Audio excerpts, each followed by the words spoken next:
over there says tell your friends instead of tell your aunt, which I think makes more sense. Definitely makes more sense to tell your friends. So yeah, so I'm going to jump down and talk about the Facebook stuff since we're already talking about the Facebook button. There's a lot of things going on there, so let me grab this link for you. They've done some updates to, did your aunt ever watch this? No, my aunts don't care about internet marketing too much. Facebook locals. So they've released some insights specifically into local Facebook stuff, which is pretty cool. So they're actually starting to, from what I understand, kind of use maybe some of your GPS features on your phone and different things like that, where they can start to tell when people are within your area. And now they're actually saying that they're going to start targeting or watching when people come in and out of different retail outlets, or they walk past the front of it, or things like that. So they'll start to tell you when the best foot traffic times are, things like that, and not just the best foot traffic times, but the best foot traffic times for people that make the most sense for your demographic, which is pretty insane. So if you're a sports bar, then you would obviously want to know what the best foot traffic for people that are interested in the NFL game or something like that. So kind of cool. Andrew asked about the distance. I think it was 150 feet, 250 feet. They gave a couple different examples of how far you can go, but still a pretty cool thing if that comes out and really goes forward. And it's going to work for, let's say, places who have multiple locations too. So you can target people specific to each locations, which is nice. Another thing that they did is they actually increased the local outreach part of the ads. So I'm running some local outreach ads for one of my clients, and they're costing 0.002 cents per impression to reach these people. So, I mean, they're spending a couple bucks and reaching, 1,000 people, and that's pretty dang cool. So, and it's all kinds of branding. Now they can actually start to ratchet that down and only show those relevant ads to people that are interested or possibly interested, depending on their demographics, which is neat. So a lot of cool stuff coming out with Facebook local. They also give you now the option to do dynamic ads. So if you're close to the location in St. Louis, then it would come up and say, hey, come visit us at our St. Louis location. If then you drive over to Illinois and you go to Chicago or something like that, you'll see, if you have a location there as well, they'll see an ad that actually says, join us in Chicago. So dynamic ads, pretty cool. It also changes this call to action depending on where you're at. So it finds the closest location and hooks you either to that location's page or that location's phone number, depending on what your call to action is.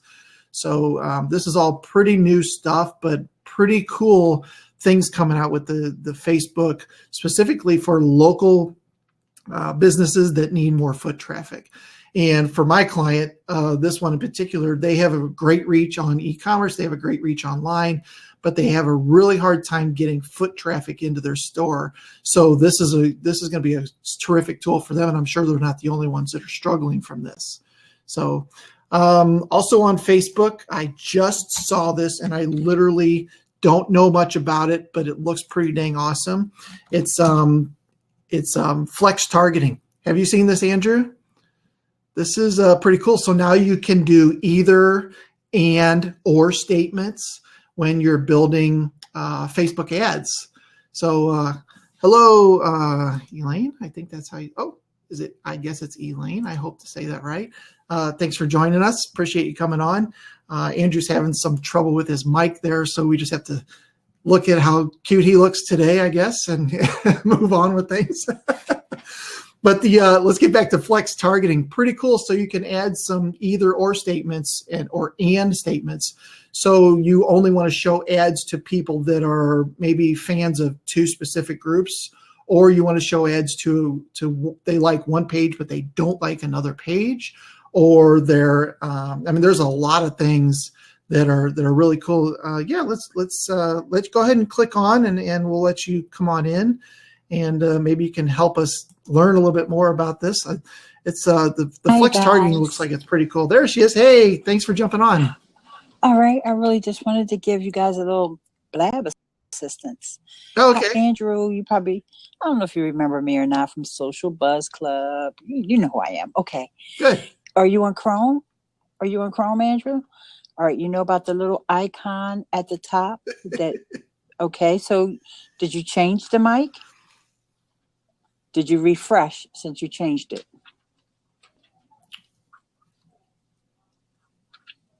Okay. He's going to try something else. All right, just try to refresh again.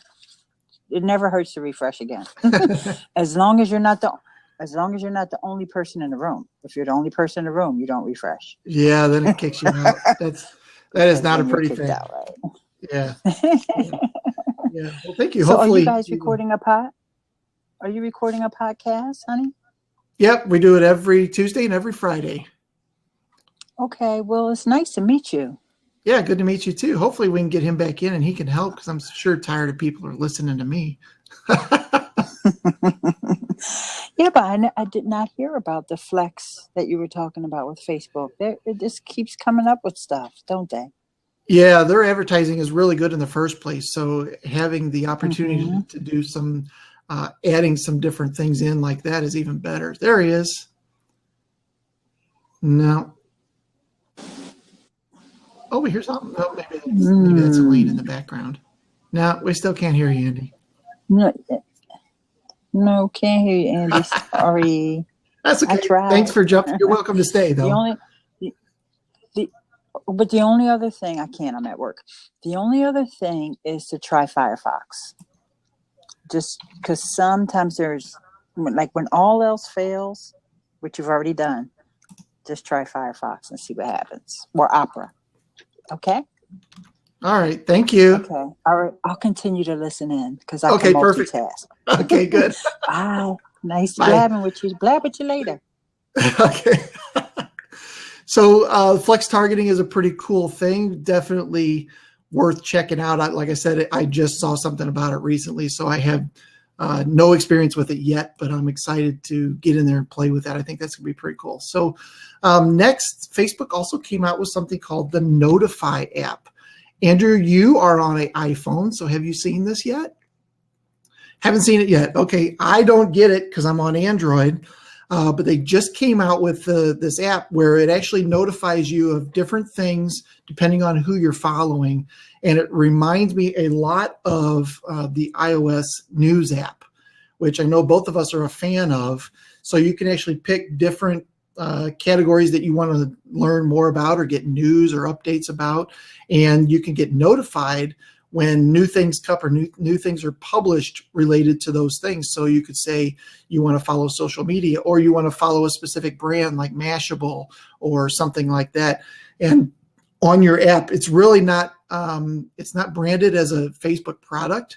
It just pops up and notifies you that there's some new piece of content out there, which is pretty cool. We use the Apple News app a lot. And actually, there's been several different brands coming out with these news type items lately, which is interesting in its own, that everybody's trying to come out with something related specifically to learning more about different news things. Andrew, we got you. Can you hear me now? I hear. Oh my gosh, I hear you. Looks like I'm elongated. I'm on Firefox and they've squished me. I've lost some weight. Yeah. You definitely look a little skinnier. That's okay. We'll stick with that. Holy heck-a-doodah. That was crazy. Thank you, Eileen. Well, good. Awesome. Yeah, glad we got you in there. So the Notify app's pretty cool. You need to check that out since you've got an iPhone. You can do that now. It's called Notify, and as I said, it's not really branded as Facebook. So I don't even know if it's going to be branded in the Apple Store as a Facebook product or not, but it might be. However, from what I understand, it does make you log in with Facebook in order to get it to work. So my take on it is if they're getting you to log in and then you're using this external app that's not necessarily having anything to do with Facebook, but they see what you're following and what kind of pieces of information you want to be notified about, that's going to help them with their targeting when you are on Facebook and their ads there. So once again, it's another way for us to teach Facebook more about ourselves and what we want to see so that they can show better ads to us. Yeah, I'm hearing a lot of negative stuff about the Notify app already. People just saying, what's the point of this thing? It's just to really dig into us even more, to really find out what we're doing and that sort of thing. So, yeah, crazy. Yeah. I think there's some other things in there. Now, as soon as it comes out on Android, I'll definitely try it out. But I don't know if it's that much different than, like I said, the news app. I'll have a look at it. I'll have a look at it for our next show. Yeah. Okay. Awesome. So our next show is Tuesday, by the way, if you guys want to jump back on Tuesday at 12:30 Central. We're here every Tuesday and Friday. So let's see. Here's an interesting one. Before you go there, Jennifer just jumped in and she said, "Did you see Brian Fanzo's Periscope?" Yeah, I did, and he wasn't really happy with it this morning. So that's some of the things I heard about. It's like, really, do we need another notification app? It's just insane. So yeah. I didn't see his Periscope, but I did see him on Michael Stelzner's show, and he talked a little bit about it as well. Right. Yep. Yeah, Jennifer says she's got a bunch of apps already. Yeah, that's one bad thing. Facebook, right? It's crazy. Yeah. So also another thing with Facebook is kind of creepy, but they are now scanning your camera roll and recommending pictures that you haven't uploaded to be uploaded. So I'm assuming there's some sort of permission thing there, which people may just by default click yes, yeah, whatever. But a little freaky that they're going to go back through your camera roll and pick pictures out that you've taken but haven't uploaded. Yeah, and I think that's part of their terms and service when they do one of the apps. I can't remember which one it is. There was a big uproar when it first came out, and everyone's like, they're going to look through you, they're going to listen to your phone calls, they're going to access your microphone and all this sort of stuff. And, the buzz died down about it, but I don't think they changed anything. So, yeah, they can still access your camera roll on certain apps and certain privacy settings. That's the last thing you want is like, oh, you want to upload this. If there's photos there that you're thinking, I don't want anyone to see that, hang on a minute. If Facebook are looking at it, is it on their database already? Have they downloaded it anyway just to say, yeah, sure? And then you got the other problem of, well, what if you're not on a Wi-Fi? What if in your data and you got a real big picture or a couple of pictures, suddenly you're spending your data plan too. It's just it's a little freaky for sure. Yeah. Yeah. Don't take new pictures. Search Talk That's Live right. said. Don't take new pictures. Yeah. Now with the Android, I know that when I originally set it up, it automatically would take my pictures and upload those to Dropbox, or it would upload those to Google Plus. Right. It wouldn't publish them, but it would automatically upload them for me. Yep. And that was a little freaky. So I went in and turned that off real quick. Yeah. Yeah. I get mine uploaded to Dropbox only because I want it as a backup, and so all my photos go in there and then I've got it backed up in a Dropbox, but it's not shared anywhere else. Yeah. I do the same thing with Dropbox, but I don't load them up to any of the social networks. Yep. Yeah. So let's see. That was all of the Facebook. Now that was probably half of our show, just talking about the Facebook changes. One thing about Twitter this week, and that's that they actually have seen a 6% increase in the hearts over the favorites. So a lot of people were fussing about the change from favorite to heart, and Twitter's reporting that they're seeing an increase from it. So, we talked about that whole thing was to try to help the newer Twitter users feel more comfortable with it, and that it's the same over some of the other networks. So maybe it's working. Well, I was reading an article about this actually. Here's an interesting little thing. I'd never really thought about it, but the heart symbol, we're used to that as a like, and what they're afraid of is that when we had the stars was a favorite. It's like a bookmark. It's like, hey, I'm going to come back to that later. So you would share a post. You go and retweet a post because you liked it and you wanted to share that out with everybody. But what they're afraid of now is the fact that we might start seeing people saying, well, I'm going to heart that, I'm going to like that.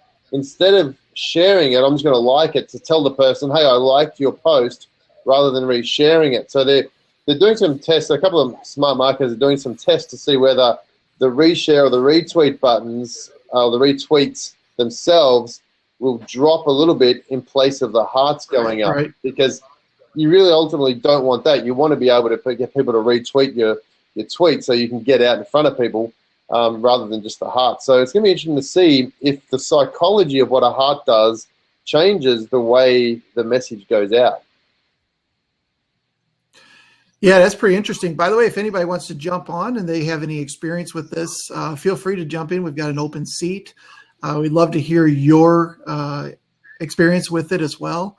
And so that's the only piece of Twitter news that we had, which is kind of strange. Typically we've got a couple a week going on. And yeah, usually. Old Jack Dorsey's been busy, but looks like he's been a little quiet this week. Actually, was there something else in there? I thought there might have been one other thing, but maybe we've covered all of that. So yeah, cool. That's the only Twitter thing I see. You got some Periscope stuff there too, right? Yeah, two things that Periscope has come out with. One is pretty cool that they've added a fast forward and rewind option on the replays, yep, which is pretty cool. So, a lot of times when you're doing a Periscope, typically there's a couple minutes of setup at the beginning, and people are kind of getting everything together. It's nice that you don't have to watch that now. You can get to the meat of things. And I know that people sometimes will take their Periscopes and they'll embed them or they'll upload them to YouTube or something and put in notes, at 2 minutes I do this and at 5 minutes I do that.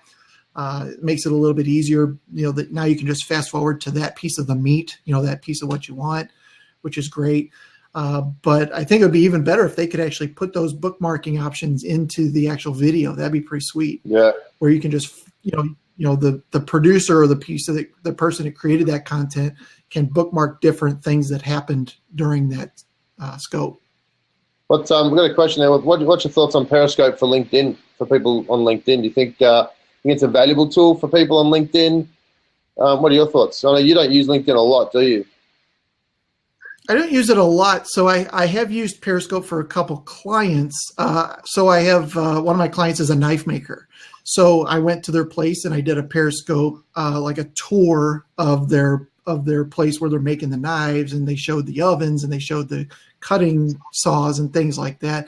But I don't know about the LinkedIn, because that's almost kind of a B2B thing. And I just haven't thought of any examples where that might work. Well, I think, here's what I'm thinking about Periscope. Periscope is one of these tools that it's such an awesome repurposing tool. So let's say it doesn't matter what space you're in, but you've got some message to give out, and maybe it's a 5-minute message. Do your Periscope on that message, right? And then record it, download the video, upload it to YouTube so you've got a copy of it. Get a transcript of your little Periscope. So make sure you're not just fluffing around and talking stuff that's irrelevant. Make sure it's to the point, and then get that video transcribed and stick it on LinkedIn on Pulse, or put an article on LinkedIn, so that then you've got people who are reading your article, because you want to make sure you're putting some good content on LinkedIn as well. So get your little article. You don't have to put your Periscope on LinkedIn, but at least you've got the content or the text around that article. Put a link into the bottom of your article and say, hey, you want to go watch me talk about this stuff? You want to see the interaction that I've got? So see some of the questions that people are asking me around this when I did my Periscope. Here's the link, and send them back to your website, sort of thing. So Periscope can be a super platform for creating real quick content, having some live interaction, getting it transcribed. You've got 24 hours to replay it anyway, but download it, keep it on your phone. Then all of a sudden you've got content on YouTube, you've got content for your blog post, you've got content for LinkedIn or Pulse.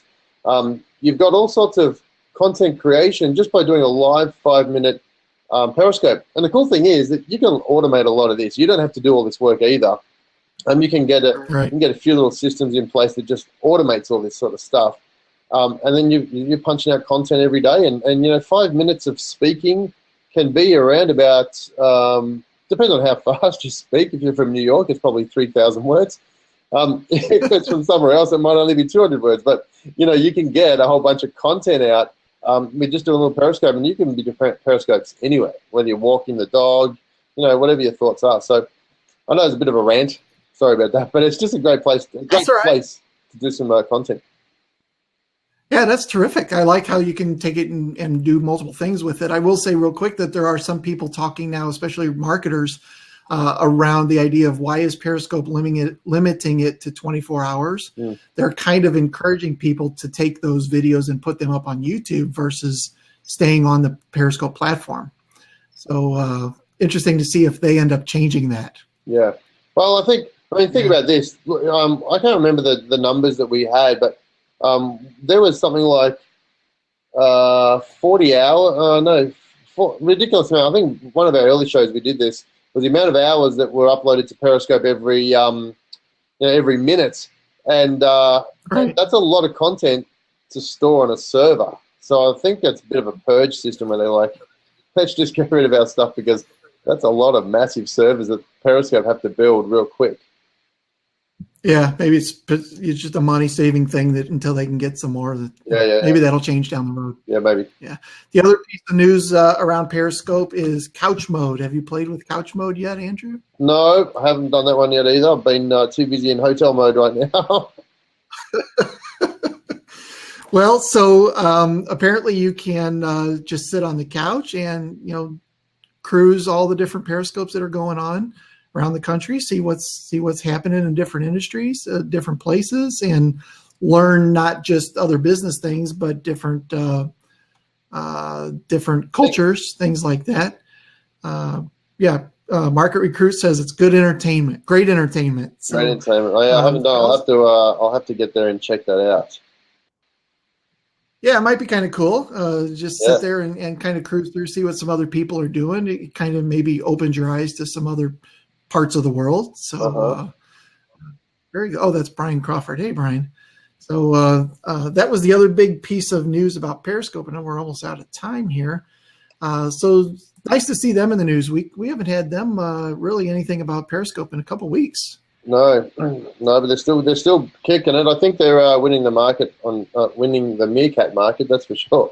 But it's good to see. Yeah, you don't hear much about Meerkat anymore. Not a lot. Hey, just for those people that joined too, by the way, thanks for joining in. We do this show every Tuesday and every Friday at 10:30 Pacific and 12:30 Central, 1:30 Eastern. And all we do is talk about what's changes, what are the new updates and changes that are going on different online platforms, social media platforms. Half an hour, we sort of send it to half an hour. So we're about to end this show, but we'd love you to join us every week. If you want to jump in and be on the open seats, we want more people to jump in and talk about it. You don't have to know the news, just have a voice and have a chat. We'll bring up some ideas. We do all the research and we'll check it all out, and then we just chuck up some ideas and say, hey, what do you think of that? What's going on here? So if you want to join us, just please jump in and join us. But come and check us out. 10:30, as I said, 10:30 and 10:30 every Tuesday, every Friday, and we talk about what's going on. If you can follow us on Blab, we'll put a post out, or you can subscribe to our next show as well. Funnily enough, we fill half an hour with all the changes that are going on in just 3 days. So it's pretty crazy. But we thank you for joining us too. Yeah, we usually don't get to talk about each individual piece of news too much, but at least everybody can know more about it and get the different links to go learn more. So, yeah. Thank you, Jennifer, for following us. That's awesome. As I said, we do this regularly. We don't get a lot of people on here, but we're working it to make it more bigger and more entertaining and exciting. Led by Will, of course. Well, it's good that we got you some audio today, so that helped. Yeah. Yeah, finally. I'm in a hotel. I'm sitting right here at LAX. You can look out the window and see the planes landing. So sometimes hotel internet is not the best, but we struggled through and got through this one. Yes. All right. Well, thank you everybody for joining us, and we will see you Tuesday, as Andrew said, at 10:30 Pacific, 12:30 Central. And until then, y'all have a nice weekend. Thanks, guys. See you.